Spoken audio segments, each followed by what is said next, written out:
8 stations seulement fermées sur un total de 108, c'est peu pour faire pression sur les NAO, comme le souhaitait le syndicat UTPP-UGTG. Patrick Collet exige la levée de tous les blocages pour entamer les discussions. Et le rapport d'historien à la ministre de l'Outre-mer lève le voile sur les dossiers secrets des événements de 59, 62 et mai 67. Les historiens ont rendu leur verdict. Aucun élément ne confirme la mort de 87 personnes en mai 67 en Guadeloupe. Et une marche pour dire non à la violence. Plus d'une centaine d'étudiants ont répondu à cet appel lancé par l'association Force Action Initiative Réunie Plus. 3 heures de marche pour exprimer leur ras-le-bol face à cette violence têtue. Et enfin, nous le verrons, les élèves du collège Front de Mer ont leur propre magasin.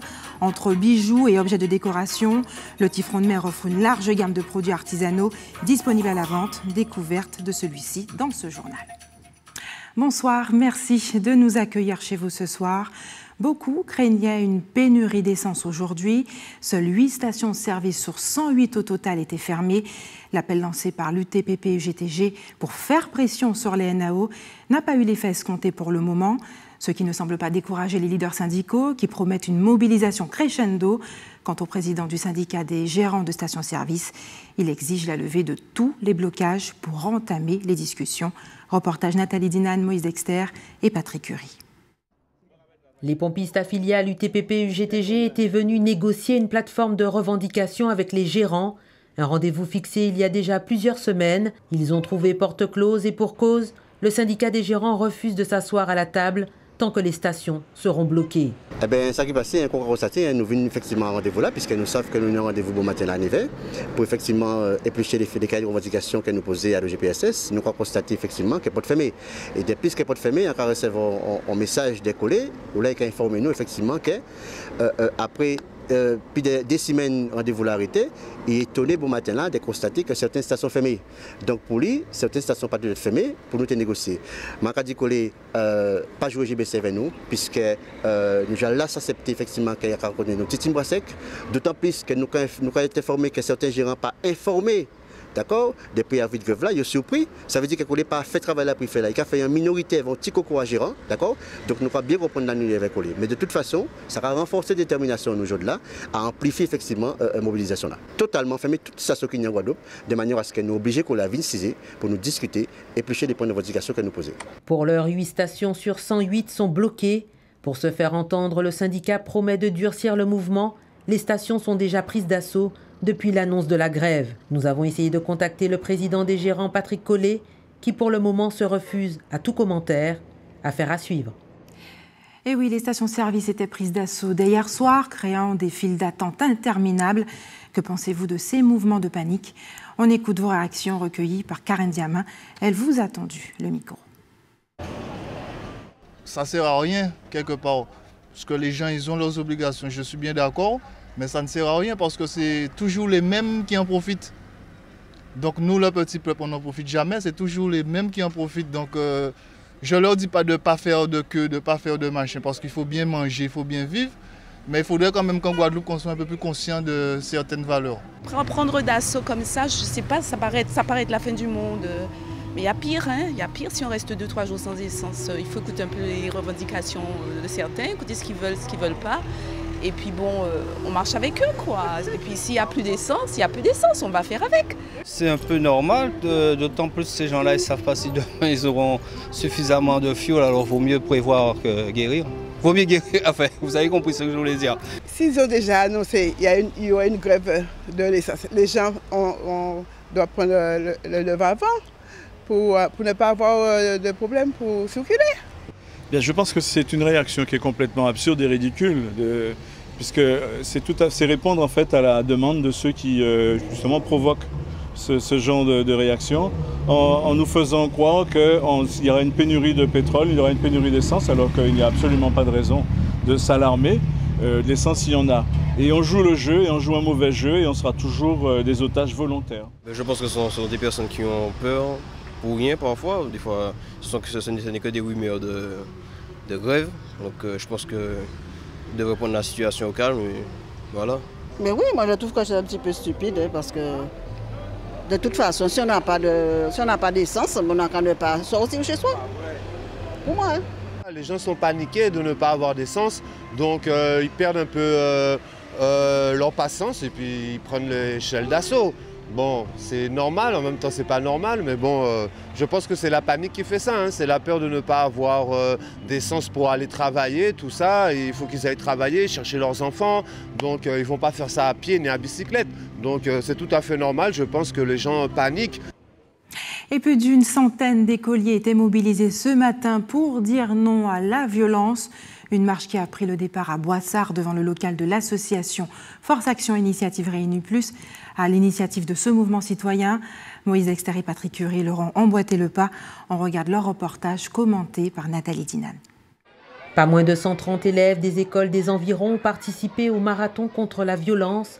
Une manifestation orchestrée par l'association Faire Plus qui œuvre depuis 2004 dans les quartiers sensibles. Comme vous le savez, la violence c'est la plaie de notre société. On a choisi de faire cette journée avec les enfants.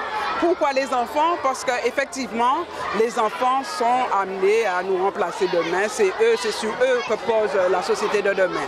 Des enfants épuisés, mais conscients que la démarche effectuée est importante, qu'il faut dire stop à la violence.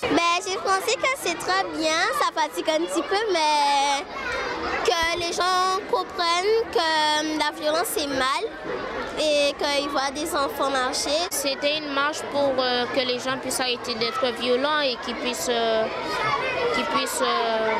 déposer les armes. Pour cette occasion, un village composé de différents acteurs sociaux mais aussi d'associations s'était installé sur le parvis de Sonis. Les ateliers sont ouverts à tout le monde, aux enfants je dirais de 6 à 90 ans, puisque nous avons aussi des ateliers pour les aînés. Nous faisons sport senior pour les aînés. Et parmi les aînés que nous avons un monsieur qui a 92 ans. Donc vous voyez, c'est pour tout le monde, de 6 à 92, à 95, même à 100 ans, je dirais. Une belle initiative, tenter de sensibiliser dès le plus jeune âge, c'était l'objectif de Faire Plus et Cap Excellence, qui concentre sur son territoire un fort taux d'exaction en tout genre. Gageons que cette marche redonne l'espoir d'une vie meilleure. L'autre titre de l'actualité aujourd'hui, c'est ce voile levé sur ce dossier des dits secrets concernant les Outre-mer. La commission présidée par l'historien Benjamin Stora, d'origine algérienne, a rendu son rapport sur un certain nombre d'événements qui ont fait polémique dans les DOM, à savoir l'accident du Boeing d'Air France en 1962 en Guadeloupe, les émeutes de 59 en Martinique et les événements de mai 67 à Pointe-à-Pitre. Si le travail apparaît sérieux, il n'apporte pas d'éléments véritablement transcendants pour comprendre ces événements. S'agissant de mai 67, le nombre de 87 morts, voire 100 ou 200 morts, généralement avancés dans les milieux militants, n'est confirmé par aucune source. Le chiffre de 7 à 8 morts apparaît crédible aux yeux des rapporteurs.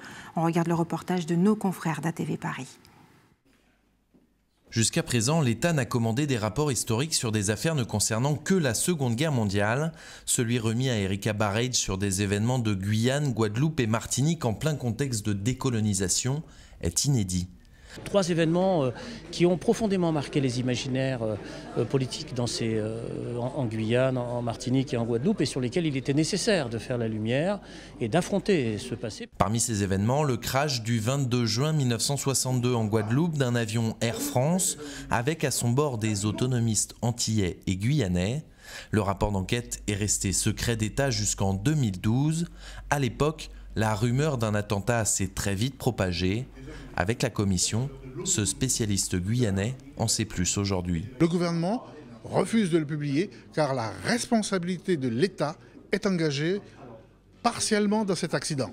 Il y a eu toute une conjonction de faits qui ont consolidé cette idée d'attentat. Nous n'avons trouvé aucun élément qui permette d'accréditer cette idée. Les émeutes de décembre 1959 à Fort-de-France, c'est le sujet de maîtrise de cet historien martiniquais lorsqu'il était étudiant dans les années 60. Avec cette commission, il a fait évoluer son analyse sur les faits. En décembre 59, reste décembre 59, avec ses ombres, ses côtés forts, ses côtés sombres, mais c'est ma manière de travailler qui a évolué. Désormais, je m'appuie sur un travail d'archives et de référence beaucoup plus important, beaucoup plus précis qu'avant. La commission espère que son travail permettra à la population antillo-guyanaise de mieux assimiler ces événements qui ont marqué l'histoire récente de ces territoires. Restez avec nous dans un instant. Des cerises tomates, des tomates cerises et des champignons d'automne qui poussent également chez nous. Et puis immersion dans une classe de primaire à Versailles, à Basse-Terre, sensibilisée grâce à un drôle de bonhomme à la réduction des déchets. Mais avant, nous partons pour la Guyane. La journaliste et écrivaine Rokhaya Diallo, connue pour son combat contre le racisme, a présenté aux lycéens de Saint-Laurent-du-Maroni son documentaire nommé « Les Marches de la Liberté ». À travers le regard de jeunes leaders américains qu'elle a suivis lors de leur visite en France. Elle livre un éclairage nouveau sur la perception de la question identitaire en France hexagonale. Reportage Elsa Gonzalez. Les yeux rivés sur l'écran, il regarde attentif et concentré les images qui défilent. Âgés entre 15 et 18 ans, c'est l'occasion pour ces jeunes de s'interroger et de mieux comprendre la société d'aujourd'hui. Je ne connaissais pas la marge du racisme, mais après avoir vu ce film, j'ai pu en savoir plus par rapport au racisme en France et aux États-Unis. Le discours de Malcolm X, je le connaissais déjà, mais là j'ai pu réellement voir un peu de quoi il s'agissait réellement. Et j'ai pu réellement voir l'importance du Malcolm X que Martin Luther King a suscité aux États-Unis. Du célèbre discours de Martin Luther King à aujourd'hui, où en est-on? C'est la question que s'est posée un groupe de jeunes États-Uniens venus en France en 2013 pour confronter leur vision sur l'identité du peuple noir.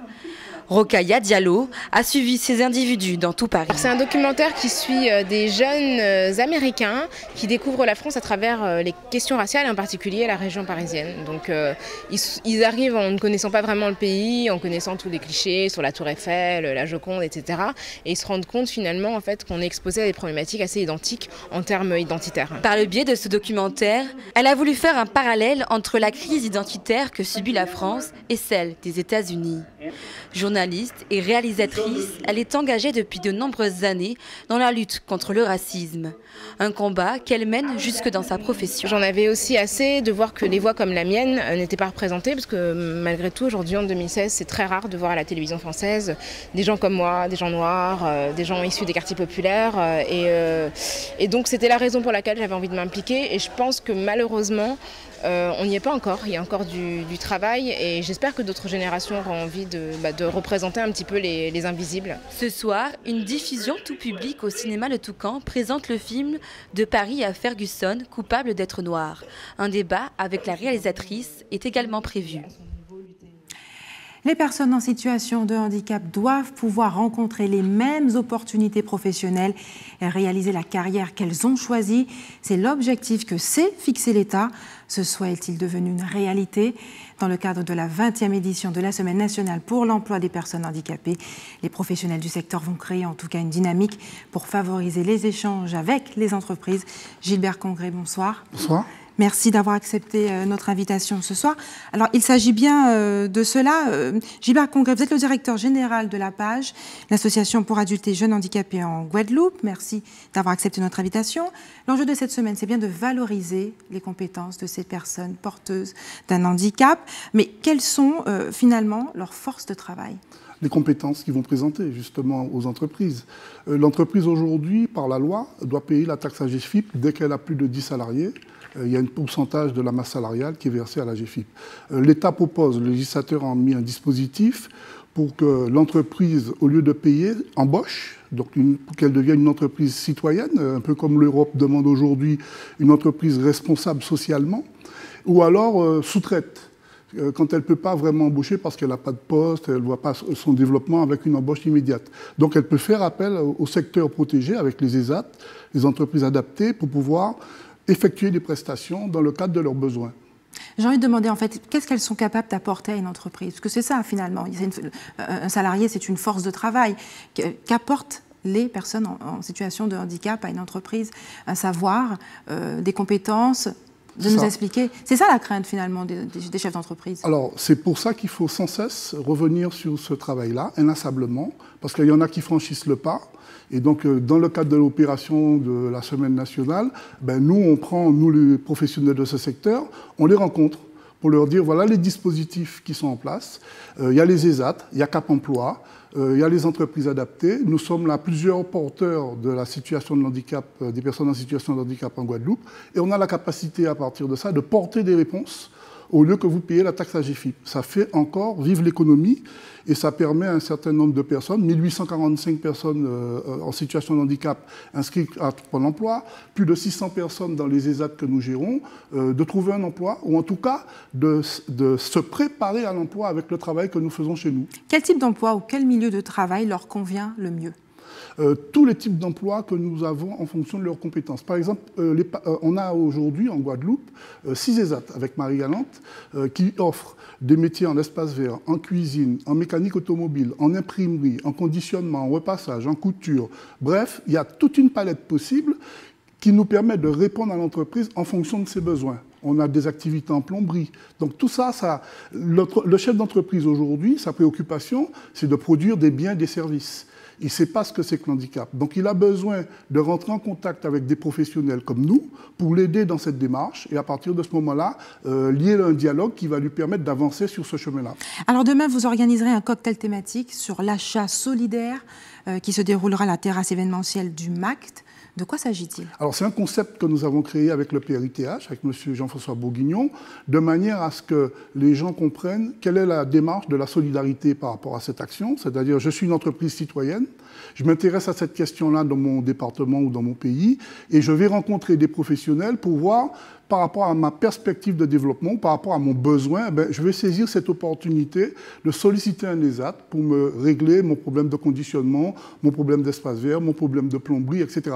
Il y a toute une palette, puisqu'on sera tous là, et donc il y a plusieurs temps demain dans ce cocktail. Déjà, tous les chefs d'entreprise sont invités, qui sont en fonction d'entreprise, peu importe le nombre.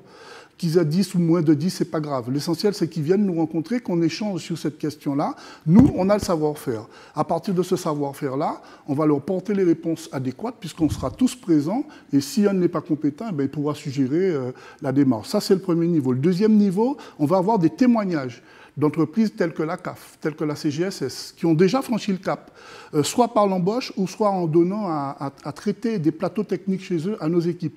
Donc ça aussi, ça permet à un chef d'entreprise de se rassurer sur la faisabilité de cette affaire-là et qu'il est sûr de la compétence qui est mise à sa disposition à ce moment-là. Une autre journée sera organisée, elle s'appelle Presta Dating, ça ressemble au job dating, mais c'est une autre stratégie. C'est encore un concept que nous avons créé, Presta Dating pour prestation. Hein, le rendez-vous de la prestation, tiens, j'ai besoin de ça, ils sont compétents, je les rencontre. C'est-à-dire, j'ai pas beaucoup de temps, mais j'ai quand même du temps pour discuter et je règle deux problèmes. Un, ma prestation, et en même temps, je me comporte en entreprise citoyenne. Cette loi du 11 février 2005 sur l'égalité des droits et des chances des personnes en situation de handicap a-t-elle fait ses preuves en Guadeloupe? Elle a fait ses preuves en Guadeloupe puisque nous sommes devant vous. Donc, ce qui veut dire que l'État a mis en place un certain nombre d'actions qui se développent. Quand je suis arrivé dans ce secteur, il y avait 2 ESAT en Guadeloupe. Aujourd'hui, il y en a 6. Donc ça évolue. Et aujourd'hui, on est en train de regarder sur Saint-Martin pour créer des ESAT. Donc la réalité aujourd'hui, c'est qu'il faut continuer inlassablement à sensibiliser, à travailler. C'est notre job de travailler pour les personnes en situation de handicap. Et à partir de ce moment-là, dans tous les créneaux possibles, continuer à porter le discours pour que ça puisse faire évoluer la société. Gilbert Congré, merci d'avoir accepté de répondre à nos questions ce soir. Restez avec nous. Nous nous rendons maintenant au collège de Front-de-Mer où les élèves de la SECPA ont ouvert leur propre magasin. Ils nous font visiter eux-mêmes ce point de vente qui met en valeur leur talent. Linda Kayarsi. Bonjour, bienvenue à notre magasin Front-de-Mer. Je vais vous accueillir pour visiter. Au magasin Front-de-Mer, ces élèves de SECPA misent tout sur l'artisanat. Donc là, on trouve des boucles d'oreilles créées par nous, les élèves, en cours de vente, justement. Qu'on a créé avec des perles, des fermoirs. Et là, on a les meublements créés en atelier bois, habitat, c'est les élèves qui sont en bois qui les ont créés. Un projet ambitieux, encadré par une équipe pédagogique omniprésente. Qui est à la caisse? C'est toi. D'accord. Qui a fait la vente? C'est toi et le vendeur. Oui, c'est toi la vente. Et le client. Il faut savoir que la section vente est la seule en Guadeloupe. Donc cette section a été ouverte au collège Front-de-Mer et il n'était pas possible d'ouvrir une section vente sans matérialiser la vente. Donc il s'agissait pour moi de mettre en place un magasin de manière à ce que les élèves soient en concrète situation de vente. L'objectif, faire découvrir les rouages du commerce sur un ère numérique, avec notamment l'acquisition d'une tablette. L'aspect numérique, justement, dont l'association Blandin nous fait don, ils auront concrètement leur tablette pour pouvoir réaliser des bons de commande. Les élèves vont faire la gestion de stock. Pratique, théorie, bon nombre d'ateliers rythment le quotidien des élèves de SECPA pour les aider à trouver leur voie professionnelle. En 6e, 5e, on fait plutôt de la mise à niveau, on essaie de les mettre à niveau. Et en 4e, on commence à découvrir les champs professionnels. Donc ils tournent dans les ateliers, les différents champs que nous avons dans l'établissement. On fait faire aussi des découvertes d'autres professions. Et en 3e, ils se spécialisent par rapport à leur prochaine orientation à l'issue de la 3e. En attendant que cette mini-entreprise atteigne son rythme de croisière, un grand rendez-vous est d'ores et déjà à noter. Au revoir, à très bientôt. Rendez-vous le 16 décembre pour le petit marché de Noël. Et le rendez-vous est pris. La numérisation, on en parlait dans ce reportage, elle se poursuit dans les collèges de la Guadeloupe. De plus en plus d'établissements scolaires équipent leurs élèves de tablettes numériques comme souhaité par le gouvernement. Certaines associations se dévouent pour assurer la distribution de ces outils dernier cri. Exemple au collège du Rézé où les élèves ont reçu aujourd'hui 10 nouvelles tablettes offertes par la Fondation Emmanuel Blandin. Reportage Isabelle Hameau. Accrochés à leur tablette, ces élèves de 4e font leur exercice de mathématiques. Rien d'étonnant depuis l'entrée du numérique dans les écoles. Mais ce tournant dans la pratique pédagogique va bien au-delà pour les professeurs. Désormais, les cours de musique sont aussi dispensés sur tablette. Sans être forcément formé musicalement à tout ce qui est pratique de la musique, théorie de la musique, il pourra lui-même réaliser de petites orchestrations, depuis la batterie, enfin les percussions, jusqu'à la basse, les violons. Il pourra choisir ses instruments et de façon très intuitive, produire l'issue de son imagination. C'est sa propre expression en fait. Les tablettes tactiles permettent de lever certaines difficultés rencontrées par les élèves qui souffrent de troubles cognitifs ou fonctionnels. C'est le cas pour ces collégiens qui bénéficient d'un apprentissage en douceur et ludique. Ce matin, les élèves se sont initiés au Sudoku. C'est un exercice de mathématiques permettant la logique, la concentration, le processus de procéder par essai et erreur, qui leur permettent justement d'améliorer les compétences spatiales, le repérage dans l'espace, aussi de s'auto-évaluer. Alors si on s'est trompé, on recommence. D'utiliser un outil justement leur permettant d'être dans le monde comme tout élève du collège. Un nouvel élan dans l'enseignement qui encourage la Fondation Emmanuel Blandin à s'investir une nouvelle fois dans l'éducation. Nous avons été convaincus non seulement par la volonté, je dirais, des élèves, mais aussi la volonté et la passion, je dirais, des enseignants. Et ça nous a, en tous les cas, moi, ça m'a invité et ça m'a poussé à dire on va continuer et pourquoi pas, et de façon que ça puisse bénéficier à beaucoup plus d'élèves. Les élèves du collège du Rézé ont déjà leur tablette bien en main, de quoi permettre aux enseignants d'imaginer d'autres projets pour leur établissement. Et dans le domaine du développement durable, de nombreuses idées originales émergent pour sensibiliser la population à cette problématique. Dans le sud de Basse-Terre, la collectivité d'agglomération a choisi de proposer un spectacle drôle et non conformiste, l'homme poubelle, qui, ma foi, a interpellé, sinon amusé intelligemment les écoliers de Versailles à Basse-Terre. Voyez plutôt le reportage de Karen Diam.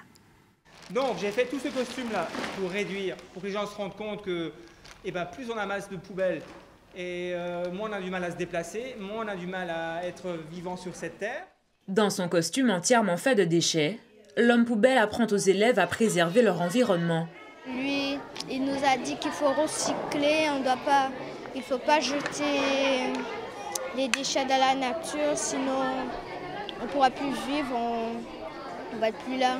Tri, recyclage, tout y passe. On peut faire une fusée avec les bouteilles et aussi on peut faire une voiture aussi, et des voitures. Et aussi on peut faire on peut faire une voiture qui s'envole comme ça, avec un tuyau et des petites roues de vélo. Plus ludique, mais aussi plus efficace, l'univers de l'homme poubelle a véritablement été pensé pour sensibiliser les plus jeunes. Les enfants, les chiffres, ça leur passe un peu au-dessus de la tête. Ils ont du mal à s'imaginer ce que ça peut être, un volume, une quantité de déchets. Alors que là, l'idée, c'était vraiment leur montrer visuellement et qu'eux fassent après la prolongation de ça, qu'est-ce que ça peut représenter, mais qu'ils voient visuellement qu'est-ce que c'est un homme poubelle, enfin, qui est une planète poubelle en fait. Missionné par la CASBT, il s'agissait de sensibiliser la population à la préservation de son cadre de vie. La CSBT a mis en place ce projet dans le but de sensibiliser le jeune public ainsi que les adultes à la préservation du territoire et aux gestes de tri. Pour l'homme poubelle, le travail ne s'arrête pas là. Après l'école de Versailles, il s'est rendu à Saint-Claude. Demain, il sera à Vieux-Fort et devrait terminer son parcours jeudi et vendredi à Marie-Galante.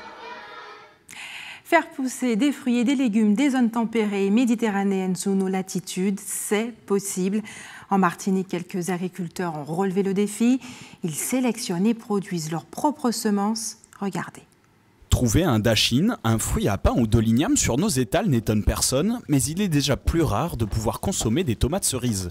Depuis 2008, Gérald a décidé d'en cultiver sur les hauteurs de Saint-Pierre, un pari osé pour ce fruit qui n'est pas adapté au climat tropical et qui ne pousse que sous une serre et sous haute surveillance. La tomate cerise est issue d'une variété de plantes à croissance indéterminée. Donc ça veut dire que ça pousse tout au long de l'année. Ce qui veut dire qu'il y a énormément de travail pour entretenir la plante, tant au niveau du tuturage que de l'égourmandage et évidemment aussi de la cueillette, parce que ce sont des petits fruits et que ça porte quand même abondamment. Mais pour que l'on puisse déguster ce fruit made in Martinique, Gérald est obligé de compter sur la culture de la tomate plus classique. Avec 1000 barquettes produites par semaine, les tomates cerises ne représentent que 20% de sa production totale. Le marché de la tomate est très important, mais la tomate cerise c'est un petit marché. Ça fait donc partie d'un ensemble de l'exploitation et les salariés qui travaillent sur l'exploitation font autant les tomates vrac que les tomates cerises. Ce combat, Gérald n'est pas le seul à le mener. Dans ses sacs poubelles pousse un produit inattendu pour la Martinique, un champignon rare que l'on trouve habituellement dans un climat plus tempéré. Depuis 12 ans, Laurent a relevé le défi de cultiver des pleurotes sur les terres de Trinité. Ça en fait une denrée rare parce que tout simplement, on est les seuls à en faire aujourd'hui, de toute façon, un premier point. Deuxièmement, ça reste que de l'agriculture de haute technologie. C'est quand même pas très facile à produire, c'est vrai qu'il y a quand même beaucoup de contraintes. Des contraintes au niveau de la température, des contraintes au niveau donc, de l'ensemencement, des contraintes au niveau de l'acheminement des souches qui sont quand même très difficiles à obtenir parce que si vous voulez on a des contraintes de température pour le transport et qui font qu'aujourd'hui on a du mal à obtenir des produits ultra frais en provenance de métropole. Donc nous avons tout simplement pallié à ce problème en produisant nous-mêmes notre semence. Prévenant le cancer du sein et de la prostate, Laurent a décidé de cultiver la pleurote avec de la bagasse biologique. Un procédé subtil qui demande toute son attention. Il est important, si vous voulez, que le mycélium, donc la souche du champignon, puisse se retrouver dans un milieu plus ou moins stérile et qu'il arrive simplement à coloniser toute la bagasse qui aurait été préalablement pasteurisée. Donc c'est ce qui va se passer pendant la période d'incubation, pendant une dizaine de jours. Au bout de 15 jours en incubation, on va donc retrouver ces mêmes sacs, si vous voulez, qui seront tout simplement passés en salle de fructification, où on aura une autre ambiance, une ambiance qui serait un peu plus humide. Et le champignon tout simplement va se croire dans la forêt, il va tout simplement chercher la porte de sortie et il va donc sortir par les trous. De plus en plus demandé dans nos assiettes, Laurent souhaite faire pousser d'autres variétés de champignons et ainsi tenter d'enrichir toujours plus nos étals. Et c'est l'heure des informations pratiques à vos stylos maintenant. La ville de Morne-à-l'Eau vous informe que l'entretien des terrains non bâtis sont à la charge des propriétaires. En cas de non-respect de la loi, l'exécution se fera sous la contrainte de la police municipale. Et l'équipe de l'établissement français du sang vous donne rendez-vous demain au centre commercial de Milénis aux Abîmes de 13h à 17h30.